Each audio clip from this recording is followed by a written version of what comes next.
간단하게 보시고요. 정답률까지 선생님이 같이 드린 이유는 여러분들이 틀린 문제 중에 정답률이 높은 문제는 없는지 꼭 확인해 보셔야 돼요. 정답률이 80% 이상이다. 100명 중에 80명 이상은 큰 문제라는 거죠. 그 이야기는 객관적으로 봤을 때 매우 쉬운 문제다.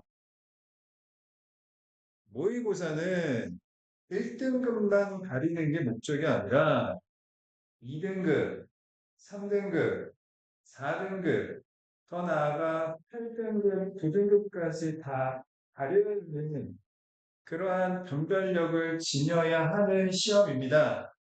그 얘기는 무슨 이야기냐 하면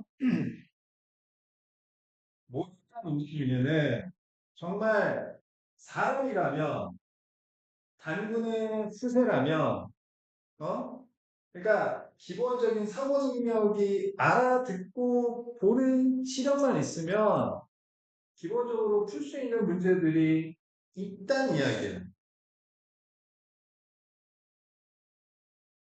수학 같은 경우에는 뭐 1번, 그건 뭐 당연히 암산으로 풀 수 있는 그런 문제들이고, 영어 같은 경우에는 특히 듣기, 1번부터 17번까지 듣기 문제는 정답률 보시면 알겠지만 70% 이하는 거의 없어요.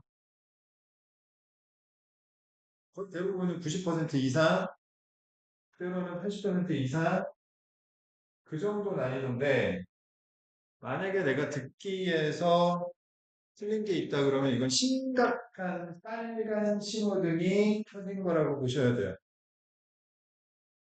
고등학교 올라가면 듣기 공부할 시간 없습니다.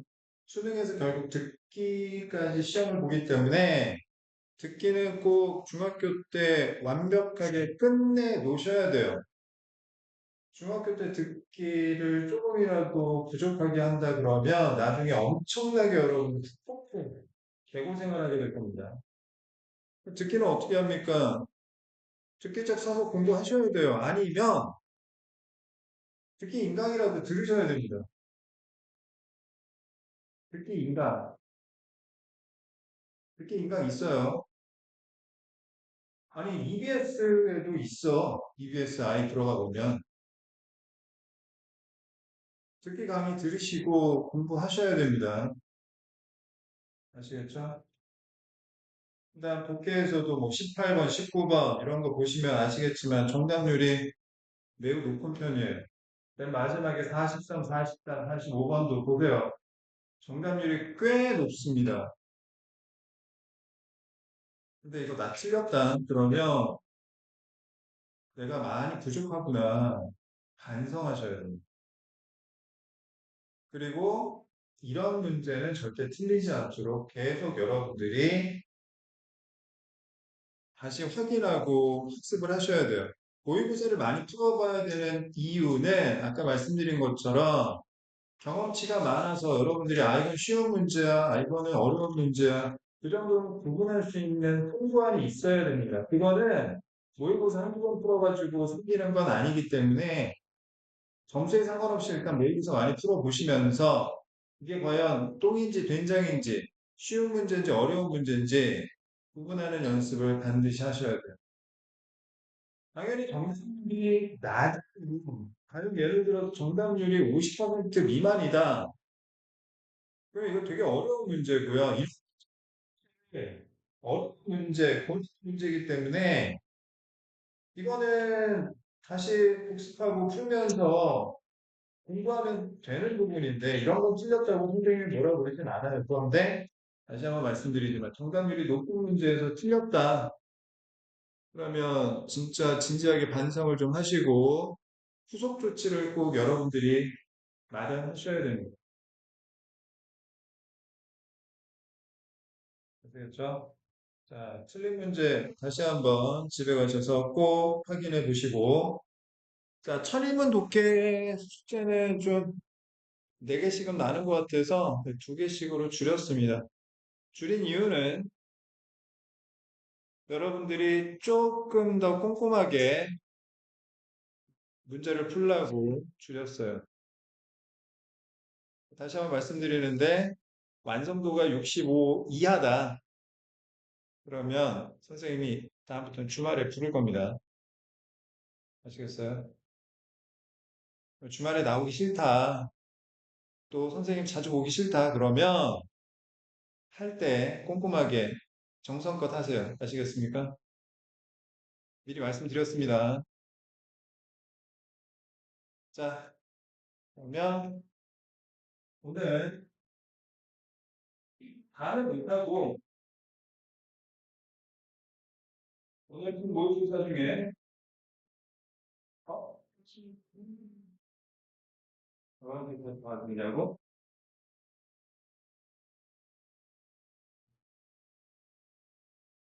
색깔이 기억이 잘 안 나?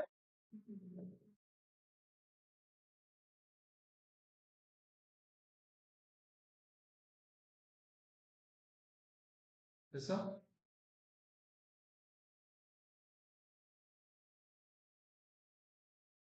자, 그러면 오늘 본 모의고사 2024학년도 3월 달 고등학교 2학년 전국연합 모의고사인데요.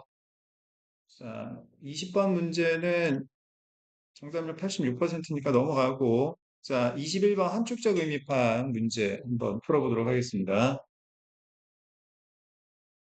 겁먹을 필요 없고, 21번 함축적 의미 파악은 자, 밑줄친 부분을 빈칸으로 치환해서 여러분들이 생각하시면 되겠어요. 다시 말해서, 밑줄친 부분과 같은 의미를 갖고 있는 말이나 또는 반대 의미를 갖고 있는 말을 지문 속에서 찾아서 문제를 해결하는 거다.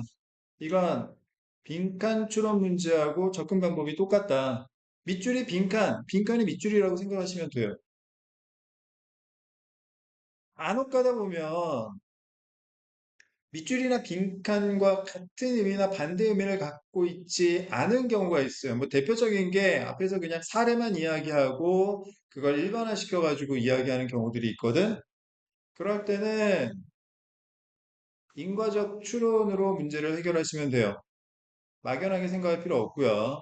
원인 보고 결과를 합리적으로 생각하거나 결과 보고 원인 값을 합리적으로 생각해서 문제를 해결하면 되는데 특히 인과적 추론으로 문제를 해결해야 하는 함축적 의미 파악이나 빈칸 완성 문제는 오답이 다 멍멍이 소리입니다, 진짜. 말도 안 되는 소리예요. 그래서 오답을 소거하고 나면 정답이 보이니까 너무 그렇게 어렵게 생각할 필요는 없다. 알겠어? 자, 그러면 21번 한번 타겟팅 먼저 해보겠습니다. 8번 문장인데요. Two decades ago, we were still taping brakes to accelerators. 자, 여기서 가장 우리가 주목해야 되는 건 뭐냐면 20년 전이라는 단서입니다. 20년 전에 우리가 뭘 쓰고 있었느냐 이걸 찾는 거죠. 알겠습니다. 자, 20년 전에 우리는 여전히 accelerator, 이거 뭐예요? 가속 페달이죠. 자동차의 속도를 높이는 페달에 bricks, 벽돌을 테이프로 묶고 있는 중이었다. 되게 조잡한 짓거리를 하고 있었다는 이야기죠. 그래? 20년 전에는 그랬는데 지금은 안 그러죠? 자, 그럼 과거에 무슨 일이 있었는지 재진술 또는 역진술을 찾아보도록 하겠습니다. 첫 번째 문장 볼게요. If you had wanted to create a self-driving car in the 1950s, your best option might have been to strap a brake to the accelerator. 자, if had pp 나오고요. 그 다음에 과거형 조동사 would, could, might 플러스 have pp 나왔습니다. 이거 뭐예요? 가정법 과거 완료죠. 우리가 문법을 배우는 이유는 독해를 정확하게 하기 위해서 하는 거라고 했어요. 공식입니다. 가정법 과거 완료는 어떤 의미로 이해를 하는 겁니까? 과거 사실에 반대를 의미하는 것으로 이해를 하셔야 되죠. 만약 뭐뭐 했더라면 뭐뭐 했을 텐데 과거의 팩트는 뭐뭐 안 했기 때문에 뭐뭐 못했다 또는 안 했다 그런 의미로 이해를 하는 거지. 1950년대 만약 당신이 자율주행 자동차를 만들고 싶었다면, 누가 1950년대 자율주행 자동차를 꿈이라고 꿨겠어. 말도 안 되는 이야기지만, 가정을 해보자라는 거지. 그러면 당신의 최고의 선택사항은 어쩌면 가속 페달의 벽돌을 끈으로 묶는 것이었을지도 모릅니다. 1950년대 뭐 자동차가 뭐 지금은 상상도 못할 정도로 조잡했을 텐데 자율주행은 꿈도 못 꿨겠죠. 그지? 그 당시에도 말도 타고 막 그랬을 텐데. 그지? 그런데 자율주행? 그런 걸 생각했더라면 벽돌을 가속 페달에다가 묶어 놓으면 되겠구나. 그렇게 생각은 해볼 수 있었겠죠? 두 번째 문장입니다. Yes, the vehicle. 그 차량은 would have been able to move forward on its own. on once on 하면 혼자서 언론의 뜻이죠. 그 차량이 혼자서는 움직일 수 있었을지도 몰라요. 이건 과거에 대한 추측이죠, 이건.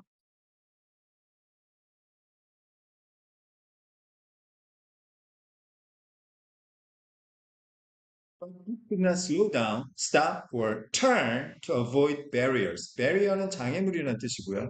속도를 늦추거나 멈추거나 또는 turn, 방향을 바꿀 수는 없었습니다. 장애물을 피하기 위해서. Obviously not ideal. 확실히 이상적인 건 아니었겠죠. 그지? But does that mean the entire concept of the self-driving car is not worth pursuing? 하지만 그런 조잡한 것이 의미하나요? 뭘? 자, 자율주행 자동차라는 전체적인 컨셉, 개념이 worth ing, 뭐할 만한 가치가 있는, 추구할 만한 가치가 없다라는 의미일까요? 자, 이건 뭐예요? 설의법이죠, 설의법. rhetorical question, 수사 의문문이라고 하는데, 이 설의법이라는 건 의문문인데 그 안에 뭐가 담겨져 있다?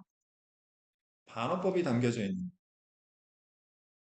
즉, 이상적이지는 않지만, 그럼에도 불구하고, 자율주행이라는 자동차라는 전체적인 개념은 추구할 만한 가치가 있는 것이다.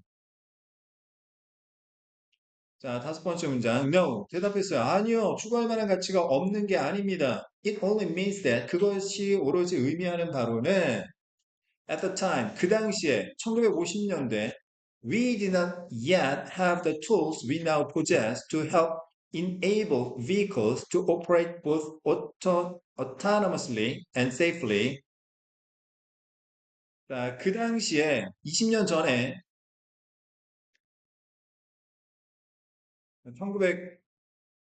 1970년대 썼나 봐. 우리가 아직 tools, 도구가 없었다라는 의미일 뿐인 거죠. 어떤 도구? 우리가 지금은 possess, 소유하고 있는. 이거 언제 쓴 거야? 자, 우리가 지금 소유하고 있는 도구를 그 당시에는 아직 갖고 있지 않았다라는 의미일 뿐인 거죠. 어떤 도구입니까? 도와주는 도구인 거죠. 뭘 도와줘요? 차량이 첫 번째, autonomously, 자율적으로 두 번째, 안전하게 움직이는 것을 가능하도록 도와주는 지금은 갖고 있는 도구가 그 당시에는 없었다라는 의미인 것 뿐입니다. 여섯 번째 문장. This was distant dream now seems within our reach. 여기서 reach는 명사로 쓰였죠. 손이 닿는 범위라는 뜻이고요. 자, 이런 한때 머나먼 꿈은 이제는 우리의 손 닿는 범위 이내에 있는 것 같습니다. 이제는 뭐 자율주행 자동차가 현실이 되고 있는 거죠. 일곱 번째 문장. It is much the same story in medicine. 근데 여기서 잘 봐야 돼. 글의 흐름을 잘 파악해야 돼. 이건 의학에 있어서도 똑같은 이야기다. 그러니까 이 글에서 필자가 진짜 말하고 싶은 건 뭐예요? 자율주행 자동차라는 개념이 아니라 의학과 관련된 이야기를 하겠다라는 거죠. 자율주행 자동차는 보조관념, 의학이 원관념에 해당되는 거죠. 그제? 20년 전까지만 하더라도 우리는 여전히 가속 페달에 벽돌을 붙이고 있었다. 자, 재진술 뭡니까? 20년 전까지만 하더라도 우리가 지금은 의학적으로 갖추고 있는 도구가 없었던 것뿐이다. 무슨 말인지 알겠어?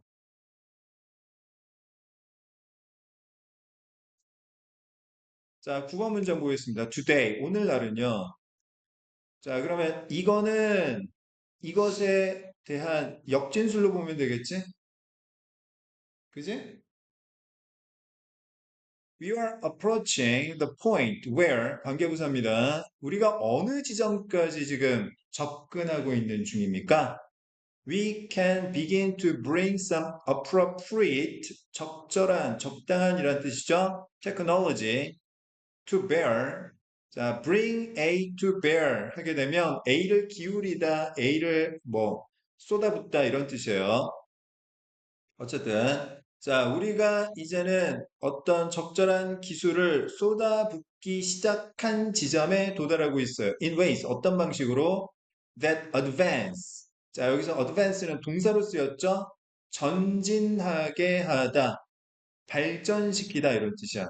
Our understanding of patients, 환자에 대한 우리의 이해를 전진시키는, 발달시키는 방식으로 as unique individuals, 독특한 개인으로서.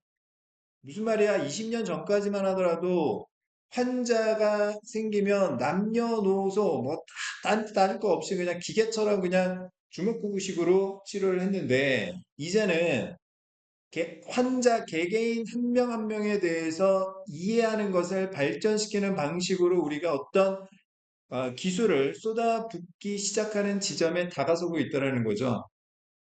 알겠습니까? 자, 그러면 정리해 보겠습니다. 정답률 55%니까 쉬운 문제는 아니었어요. 자, 20년 전에 우리는 가속 페달에 벽돌을 붙이고 있었다, 테이프로. 이게 무슨 뜻이냐? 그 당시까지만 하더라도 우리가 지금 갖고 있는 도구를 갖지 못했다. 재진술. 반대말은 뭐죠? 이제는 뭔가 환자를 개개인으로서 우리가 이해할 수 있는 그런 적절한 과학 기술을 갖기 시작하고 있다. 그런 의미지. 알겠어? 선택지에서 정답을 찾아보겠습니다. 1번. The importance of medical education. 의학 교육이요? 교육은 아니잖아, 그지? 2번. 자율주행 자동차 이야기 나오면 안 돼요. 원관념이 아니잖아. 3번. The device is for safe driving. 안 되겠죠? 4번. Lack of advanced tools pose the challenge in understanding patients. 자, 고급 도구의 부족은 pose가 타동사로 쓰이면 제기하다 이런 뜻이죠. 어려움을 제기했다. 환자들을 이해하는 데 있어서. 즉, 제대로 된 도구가 부족했기 때문에 환자를 그 당시만 하더라도 20년 전까지만 하더라도 제대로 이해할 수 없었다. 알겠습니까? 답은 4번이 되겠죠. 5번. Appropriate technologies led to success. 이건 지금 이야기지. 적절한 과학기술이 성공으로 이어졌다라는 건 20년 전 이야기가 아니라 오늘날의 이야기니까 해당 사항이 없죠. 알겠습니까? 자, 그 다음 22번 요지 문제 보겠습니다. 요지. 중심 내용을 우리말 문장으로 써놓은 건데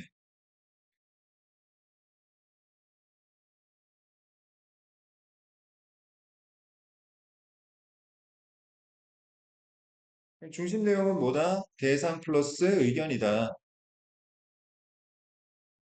아니면 원인과 결과 관계가 중심 내용인 경우도 있다.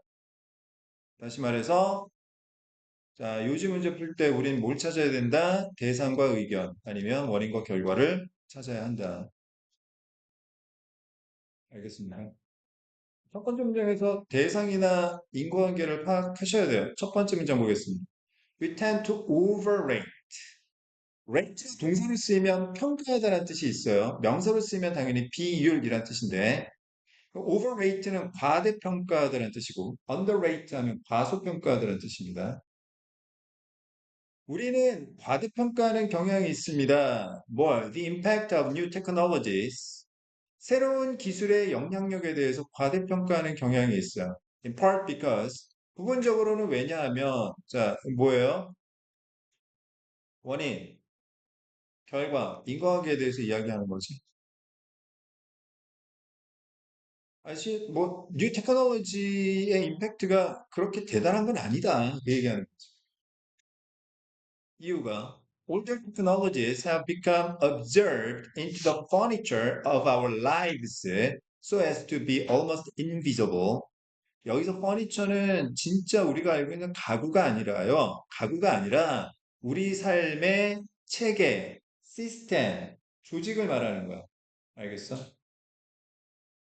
자, 다시 우리가 뭔가 새로운 기술이 나오면 그것의 영향력에 대해서 후들렸다는 이유가 뭐냐면 신기술이 아니라 older technologies, 보다 오래된 과학 기술은 이미 어떻게 된 거예요? observe가 되어 온 겁니다. observe가 무슨 뜻인데?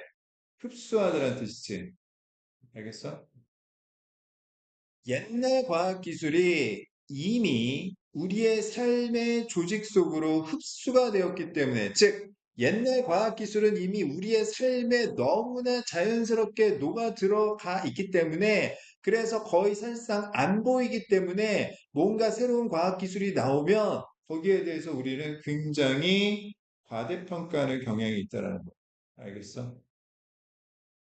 첫 번째 문장, 인과관계. 자, 중심 내용을 나타내고 있죠. 자, 두 번째 문장. Take the baby bottle. 젖병에 대해서 들어보자. 이게 뭐예요? 예시죠, 예시. 그러면 여기서 젖병은 new technology, X에 대한 예시겠습니까? older technology, Y에 대한 예시겠습니까? 젖병이 새로 나온 거예요? 아니잖아. 오래된 과학기술에 대한 예를 들겠다라는. 당연히 젖병이 너무나 오랜 세월 동안 우리 삶에 어떤 조직 내로 흡수가 되어서 잘 안 보인다는 이야기가 되겠지. 젖병이 뭐 그게 대단한 거야? 사실 되게 대단한 거다. 알겠습니까? Here is a simple implement. 자, 여기 implement 도구란 뜻이죠. 명사로 쓰이면. 자, 여기에 단순한 도구가 있는데 어떤 도구? That has transformed, 변형시킨 a fundamental human experience, 근본적인 인간의 경험을 변형시킨 단순한 도구가 있습니다. For vast numbers of infants and mothers, 수없이 많은 아기들과 엄마들을 위해서 근본적인 인간의 경험을 변형시켜온 한 가지 단순한 도구가 여기 있어요. 그럼 여기서 질문. 수없이 많은 아기와 엄마들을 위해서 근본적인 인간의 경험을 변형시킨 단순한 도구는 결국 뭘 의미하는 겁니까? 젖병을 의미하는 거죠. Yet, 하지만 it finds the place in our histories of technology. 젖병은 우리의 과학기술의 역사 속에 그 어떤 자리도 찾지 못하고 있어요. 야, 젖병이 뭐, 그게 뭐, 엄청난 과학기술이야? 그럼 뭔데, 그게? 자, this technology might be thought of as a classic time-shifting device. 조동사 플러스 BPP. 부동사의 수동태는 한 덩어리로 움직인다고 했습니다. Think of ASB, A를 B라고 여기다. A be thought of as B, A가 B라고 여겨지다. 이러한 과학기술, 즉 젖병은 고전적인 시간을 바꾸는 장치로 여겨질진 모르겠지만, 여겨질지도 모릅니다. As, 왜냐하면 이유죠. It enables mothers to exercise more control over the timing of feeding. 여기 exercise는 운동이 아니라 행사하다, 발휘하다 이런 뜻이야. 젖병은 엄마가 수유의 타이밍에 대해서 더 많은 통제력을 행사하는 걸 가능하게 하기 때문에 그래요. 사실 이거 엄청난 거라는 거지. 인류의 역사는 젖병이 나타나기 이전과 젖병이 나타난 이후로 나눌 수 있을 정도의 그런 어마어마한 영향력을 갖고 있을지도 모른다라는. 그다음 다섯 번째 문장. It can also 또한 추가하고 있죠. 뭐에 대해서 추가하는 거겠어? 젖병의 장점에 대해서 추가하고 있는 거지. Function to save time 시간을 절약하도록 기능할 수도 있어요.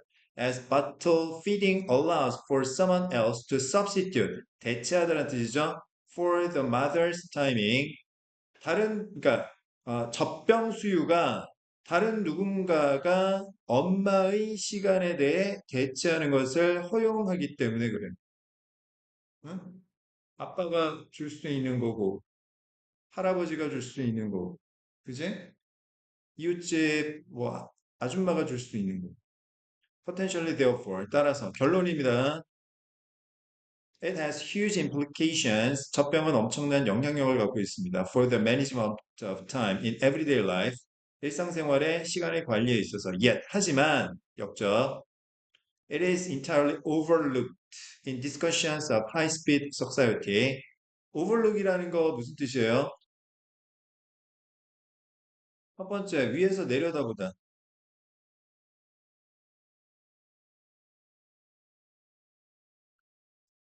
이걸 우리는 한자식으로 조망하다라고 하죠. 아파트 살 때 조망권이라는 게 있어요. 이거 아파트 가격에 엄청난 영향을 줍니다. 이 조망이라는 게 이 세조자, 망원경 할 때 망자예요.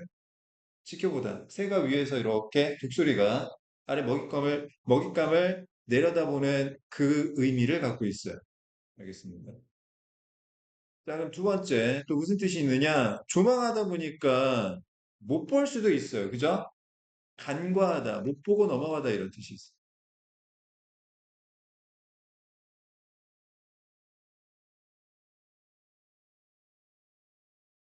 그다음 세 번째, 그 위에서 내려다 보니까 보이긴 해. 그런데 굳이 저 밑에까지 내려가 가지고 뭔가 고치거나 뭐 수정할 생각이 없는 거예요. 그냥 무시하다, 아이, 못 본 척하다 이런 뜻도 있어.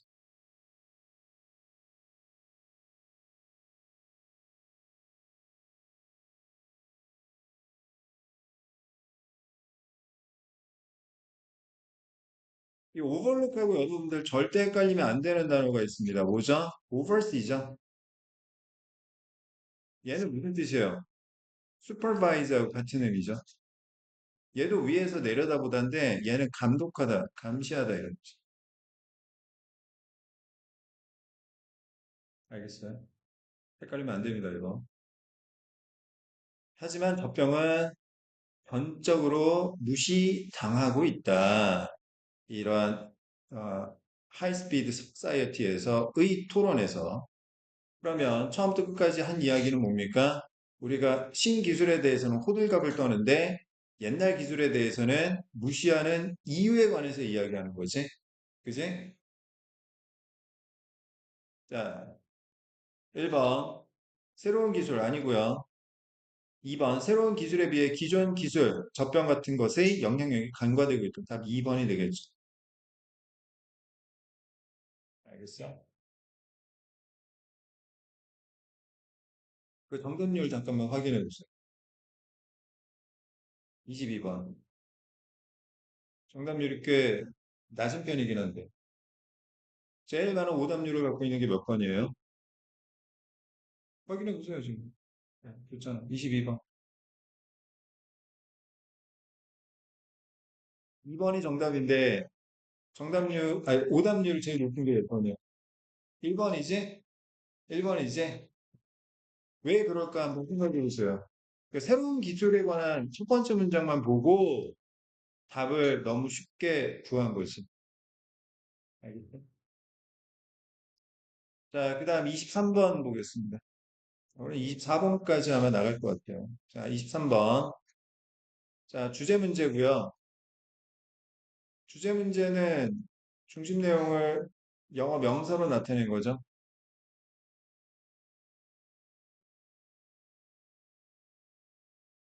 결국 얘도 뭘 찾아야 돼? 대상 플러스 의견.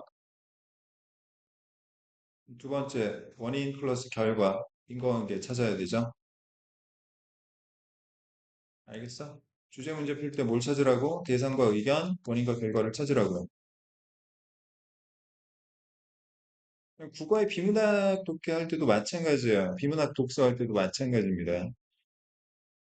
자, 1번 보겠습니다. empathy. 아, 이 글의 대상은 뭐다? empathy구나. empathy가 뭐죠? 공감이죠. 원래는 감정이입이란 뜻이에요. 감정이입. 감정을 이입하면 똑같은 감정이 되니까 공감이란 뜻이 나오는 거죠.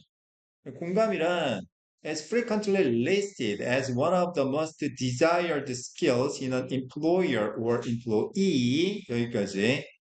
주동태니까 주어인 empathy가 리스트의 대상인 거죠.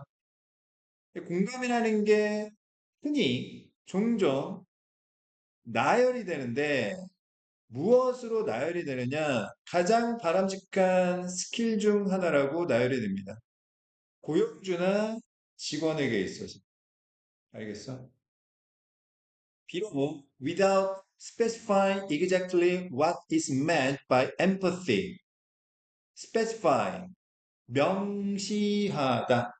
명시가 무슨 뜻이야? 분명하게 보여주다 이런 뜻이야. 알겠어? 비록 공감이 무엇을 정확하게 의미하는지 명시하지 않기는 하더라도 무슨 말인지 알겠니? 공감이 중요해. 공감이 중요해. 선생님도 공감이 중요해. 학생도 공감 능력이 있어야 돼. 공감 계속 떠드는데 문제는 그 공감이 뭔데? 공감이 의미하는 바가 뭔지 제대로 알지는 못하고 있다. 뭐 하고 있습니까? 문제 제기하고 있죠.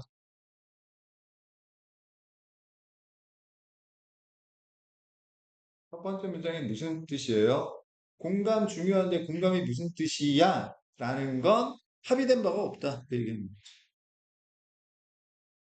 자, 두 번째 문장, some businesses. 자, 요거하고 세 번째 문장, others. 묶어서 한번 일단 생각해 볼게요. 자, some, 그 다음에 복수명사 또는 그냥 some만 쓰기도 하고요.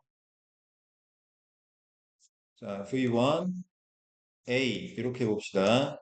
그 다음에 뒤에는 반드시 뭐가 나온다? other 복수명사나 지금처럼 others 나오고 자 이렇게 나온다. 이게 무슨 뜻입니까? 어떤 복수명사는 A 한다. 다른 복수명사는 B 한다. A, B 뭐 하는 거예요? 차이점을 말하는 거죠. 알겠어? 무슨 소리겠어? 비즈니스는 공감을 A라고 이야기하는데 또 다른 비즈니스는 공감을 B라고 이야기한다. 그 얘기겠지. 알겠어? 선생님이 지금 뭐 하고 있는지 아시겠습니까? 글을 읽는 여러분들의 태도에 대해서 지금 설명하고 있는 거예요.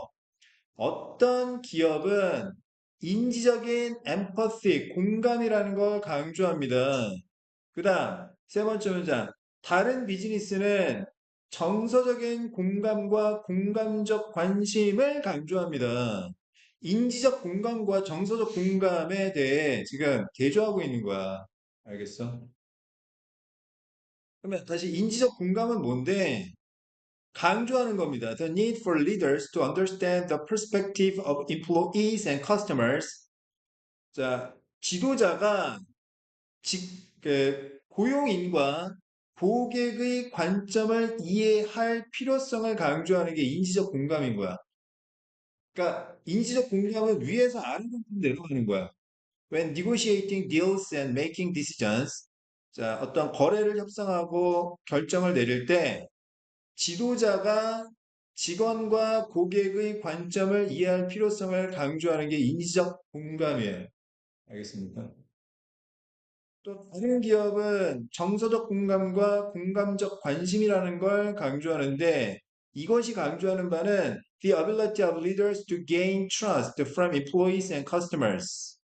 신뢰감을 지도자가 얻는 능력인 거지. 이건 위에서 아래로 내려가는 거면 이거는 밑에서 위로 올라오는 거라고 보면 되겠지. By treating them, 여기서 them이 가리키는 건 당연히 employees and customers, 직원들과 고객들이겠죠. With real concern and compassion, 얘도 공감이에요. 같이 열정을 느끼는 거니까 진짜 관심과 공감을 가지고 직원과 고객들을 다룸으로써 그들의 신뢰감을 얻는 능력이 바로 정서적인 공감이다. 자, 네 번째 문장. When some consults, 여기 다시 또 다른 예시가 나오고 있는 거죠. 어떤 컨설팅 하는 사람이 주장하는 바로는 successful companies foster empathy. 성공적인 기업은 공감을 기른다라고 주장하는데 what that translates to 이거 좀 헷갈리기 쉬워서 설명합니다. 여기서 대신 지시 대명사 주어로 쓰인 거예요. 여기서 대시 가리키는 건 요 대절, 즉 성공적인 기업은 공감 능력을 키운다라는 것입니다. 그러니까 다른 말로 하면 지시대명사 it means, 그러니까 what it means 이런 의미로 이해를 하면 돼. 그 말이 의미하는 바가 뭐냐면 is that companies should conduct good market research.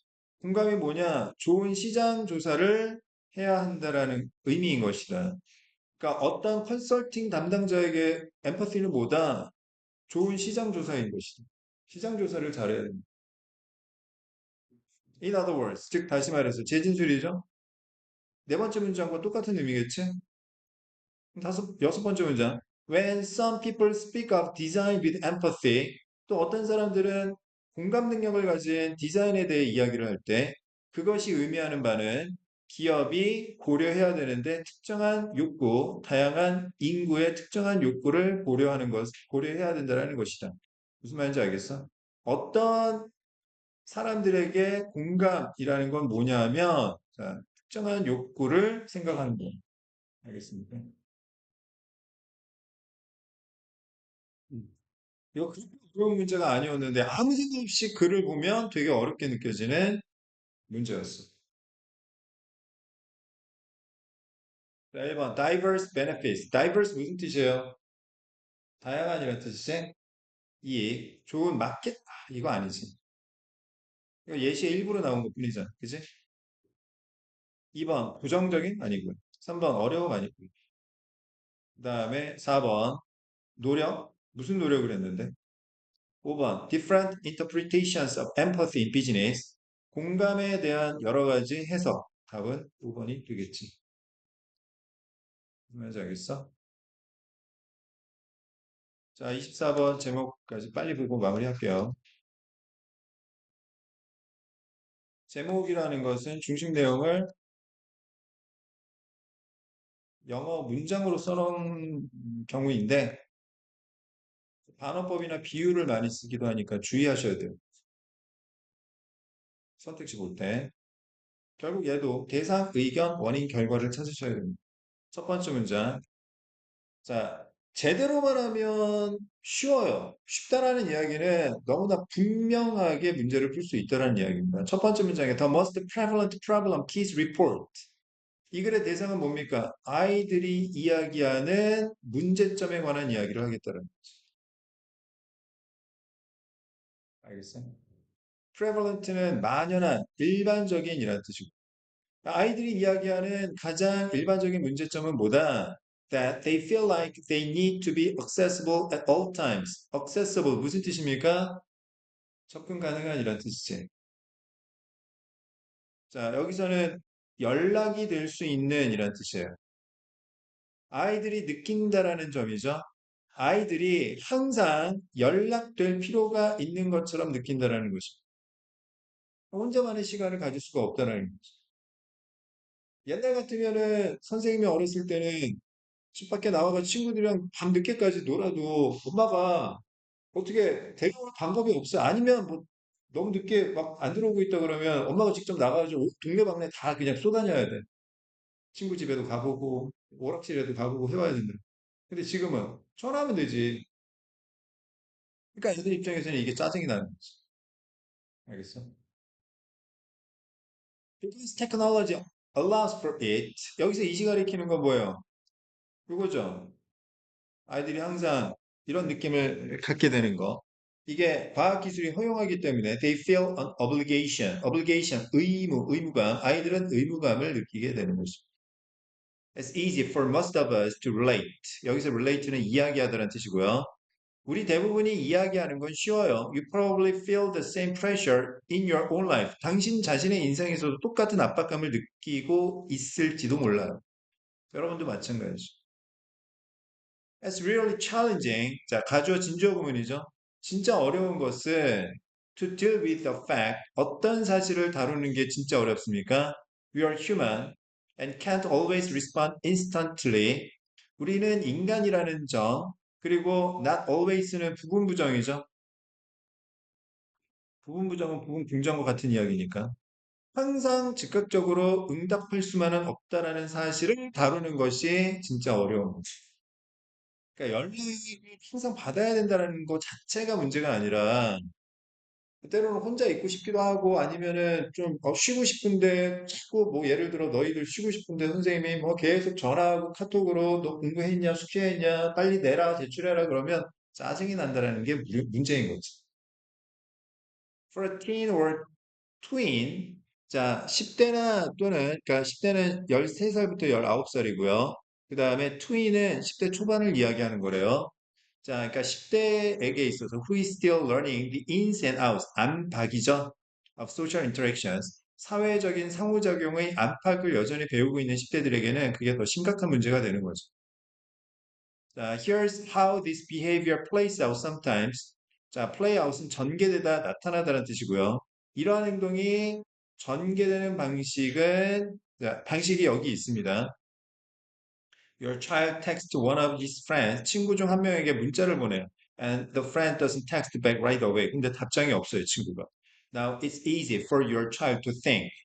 어떤 아이가 생각하는 게 쉬운 일이에요. This person doesn't want to be my friend anymore. 이 새끼가 내 친구가 더 이상 되고 싶지는 않구나라고 생각하기가 쉽다라는 거죠. 그래서 다시 문자를 보내고 문자를 보냅니다. Blowing up their phone. 그래서 친구 전화기를 아주 폭발시켜요. This can be stress inducing and even read as aggressive. 여기 read는 과거 분사입니다. 읽히다. 자, 이것은 스트레스를 유도하는 것일 수 있고 공격적인 것이라고 읽힐 수도 있습니다. But you can see how easily this could happen. 이런 일이 얼마나 쉽게 일어나는지 알 수 있어요. 이런 일은 어떤 일을 얘기하는 거죠? 바로바로 연락 안 한다고 짜증내는 일이죠. 첫 번째 문장이 주제문이 되는 건데. 자, 1번. 상징에서 바이트로 뭔 개소리야. 전혀 상관없는. 부모님의 발음, 부모님은 얘기 나오지도 않았어. 빌딩 트러스트, 신뢰감 형성한다고요? 그 다음 4번, the positive, 무슨 긍정적인 거예요. 자, 5번, connected but stressed, 연결되어 있지만 스트레스 받는 거. Challenges for kids in the digital era, 디지털 시대의 아이들에게 있어서 어려워. 답은 5번이 되겠죠. 알겠습니다. 자, 나머지는 월요일 날 진행해보고요. 틀린 문제 미리 다시 한번 잘 살펴가지고 오시고, 틀린 문제 좋게 해가지고 오시고요. 일단 여기까지 하겠습니다.